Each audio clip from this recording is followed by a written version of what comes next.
I'm here today in beautiful downtown Victoria visiting the BC Provincial Parliament buildings. I'm here to take a journey back through the history of early BC and to take a look at the legacy it's left.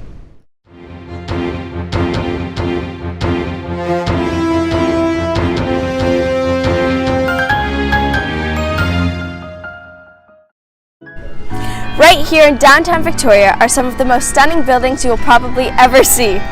The mix of old architecture and beautiful nature truly makes this a great place to come see. However, this place isn't just full of beauty. There is a very rich history that goes all the way back into the 1800s. Victoria is the capital of British Columbia, Canada, and is located on Vancouver Island. The bit of water that runs between the two is called the Georgia Strait. When the Georgia Strait is at its narrowest point, the island is only 25 kilometers away from mainland. Let's now travel all the way back to 1842.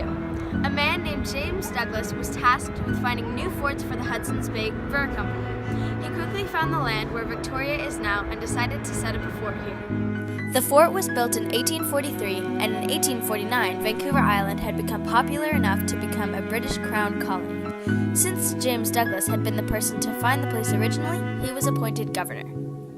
In 1856, gold was first discovered in BC, which grew the population like mad. There were tons of people coming in from all across the world to get this globe. Since all the people had to have somewhere to stay, James Douglas put lots of people in Vancouver Island. It was then that Frederick Seymour suggested to Britain that Vancouver Island joins the rest of BC.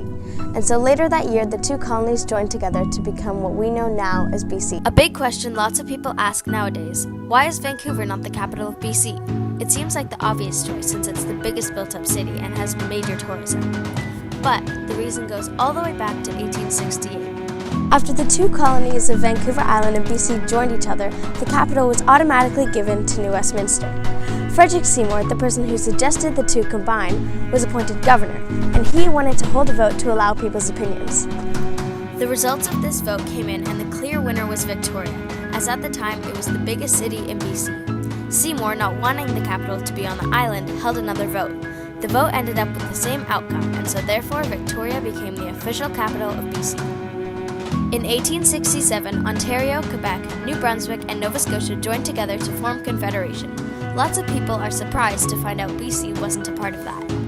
After Vancouver Island and BC joined each other, they sent a delegation to Ottawa with a list of their demands if BC were to join Canada. This list included a responsible provincial government, economic aid, debt concessions, and a major transport link to the rest of Canada.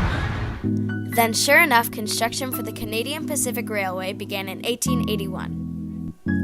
Once this list was approved, the provincial parliament was put in these buildings called the bird cages. After many years of using these, Victoria decided they needed nicer ones. So, there was a contest held for architects to design the new parliament buildings.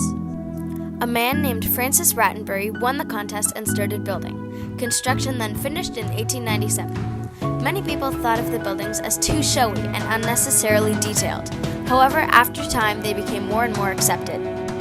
Slowly, this government started taking more and more responsibilities. In 1902, the first political parties were introduced to this government, the two being Conservative and Liberal. The Vancouver Island Parliament plays a major role in the making of BC and has extreme significance. Since our previous governments were so fair, it allows our current one to be so inclusive. I 100% recommend making a trip out here to Victoria, BC to do some learning for yourself. As although Victoria may not be a great big city, it is still a remarkable home to some of the most fascinating buildings and